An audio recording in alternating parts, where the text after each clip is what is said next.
کرامی ایک سوال یہ بھی ہوتا ہے کہ ماہ رمضان آ گیا ہے، اب اس رمضان المبارک کے مہینے میں ہم کیا کریں، یعنی عبادت کیسے کریں یا کیا کیا معاملات کریں، یہ بھی لوگ سوال کرتے ہیں۔ تو اس سلسلے میں بہت ساری باتیں ہیں جو انسان نے کرنی ہوتی ہیں۔ ان عبادت میں سے سب سے اہم ترین رمضان المبارک جو عبادت ہے وہ ہے روزہ۔ ہزار قسم کی عبادت انسان کرتا رہے، لیکن روزہ اگر نہیں رکھتا جو کہ انسان کے اوپر فرض ہے تو باقی ساری باتیں رہ جائیں گی، کوئی فائدہ نہیں ہوگا۔ نماز تو ہے، نماز پہلے بھی فرض ہے۔ ماہ رمضان کے اندر ایک عبادت جو فرض ہوئی ہے زیادہ وہ ہے روزہ۔ روزہ جو پہلی عبادت انسان کے اوپر ہے، سب سے پہلے انسان نے اہتمام کر کے اپنے آپ کو روزے دار بنانا ہے اور روزہ رکھنا ہے۔ دوسرے نمبر پر جو بات آتی ہے کہ روزے رکھنے کے بعد انسان کو چاہیے کہ نماز کا اہتمام کرے، اور نماز بھی پھر تکبیر اولیٰ کے ساتھ یعنی باقاعدگی کے ساتھ نماز کا اہتمام کرے۔ مردوں کو چاہیے کہ جماعت کے ساتھ مسجدوں میں جا کر تکبیر اولیٰ کے ساتھ نماز ادا کریں، اور اسی طریقے سے عورتوں کو چاہیے کہ وقت کے اوپر نماز ادا کریں اور بڑے اہتمام کے ساتھ خضوع کے ساتھ یہ نمازیں ادا کریں۔ اور تیسرے نمبر پر جو بات آتی ہے اس ماہ رمضان میں وہ ہے قیام اللیل، یعنی رات کا کچھ حصہ انسان کو چاہیے کہ وہ کیا کرے، تراویح نماز ادا کرے۔ اب یہ نماز تراویح کس طرح ادا کرنی ہے، جیسے کہ عام طور پر ہم کرتے ہیں دو رکعت نماز کر کے ہم پڑھتے ہیں، اسی طرح اگر عورتوں نے رات کو قیام اللیل کرنا ہے تو وہ بھی دو یا چار رکعت نماز کر کے وہ قیام کریں گی۔ تو لمبے قیام جتنے ہو سکتے ہیں اتنے کریں، اور رات کا کافی حصہ اللہ پاک کی عبادت کے لیے وقف کریں۔ اور اسی طریقے سے چوتھے نمبر پر جو بات آتی ہے اہتمام کی ماہ رمضان میں، وہی ہے کہ قرآن مجید کو سیکھنے کا اہتمام کرے، یعنی قرآن مجید پڑھا ہے، پہلے تو پڑھا نہیں تو پڑھنے کا اہتمام کرے، اگر پڑھا ہوا ہے تو پھر صحیح درستی تلفظ کے ساتھ تجوید کے ساتھ پڑھنے کی کوشش کریں۔ اب تجوید کے ساتھ پڑھنے کے لیے بھی یہ ہے کہ جس طرح کہ اب ہمارے ہاں سہولت آ چکی ہے موبائل کی، نیٹ کی، تو نیٹ کے اوپر نکالیں، اچھے ایک قاری کی آواز نکالیں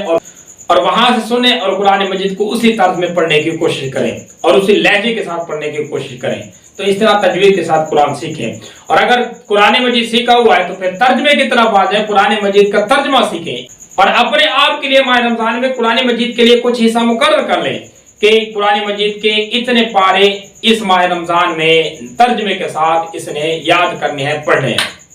اگر پورا قرآن مجید ہو سکتا ہے تو اچھی بات ہے۔ ہاں، قرآن مجید اگر کوئی ناظرہ پڑھا ہوا ہے تو پورے مہینے میں ایک دفعہ قرآن مجید بھی ختم کر لے، اور اگر حافظ ہے تو وہ تو ختم کرے گا۔ ہر ناظرہ پڑھنے والا انسان ماہ رمضان میں ایک بار قرآن مجید مکمل کرے، اور باقی جو ٹائم نکالے تو پھر اس میں ترجمہ بھی کر لے، قرآن مجید کو درست بھی کر لے۔ یہ چیز بھی لازمی ہے، اس کو بھی کرنا چاہیے رمضان المبارک میں۔ اور اگر اعتکاف کی نیت سے ہیں، یعنی ماہ رمضان میں اگر 10 یا 20 دنوں کا یا پورے ماہ رمضان کا اعتکاف اگر کسی نے نیت کر لیا ہے تو معتکف کے لیے تو بہترین پیکج ہے کہ وہ اعتکاف کی حالت میں یہی قرآن مجید کو درست کرے اور قرآن مجید کے تمام مسائل کو حل کرنے کی کوشش کرے۔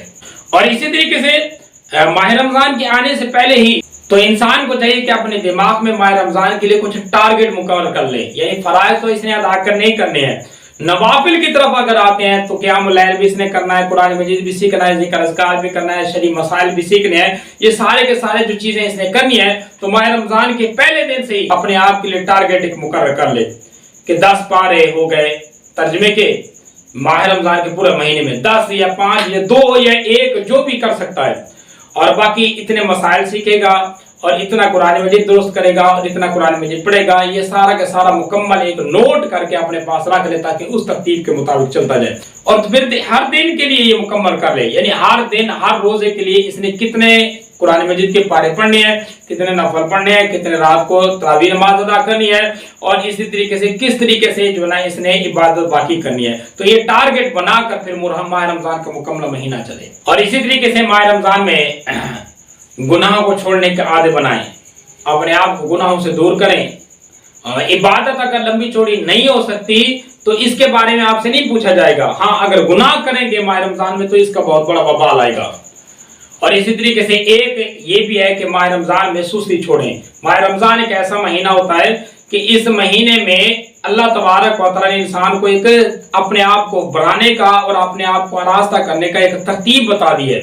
تو اس ترتیب کے مطابق یہ جو مکمل مہینہ ہے اس ترتیب کے مطابق اپنے آپ کو لگا لیں، گویا کہ یہ ایک چلہ اللہ پاک نے کروایا ہے، یا ایک عمل کا اللہ پاک نے ایک مستقل 30 دنوں کا اللہ نے چلہ کروایا ہے، عمل کروایا ہے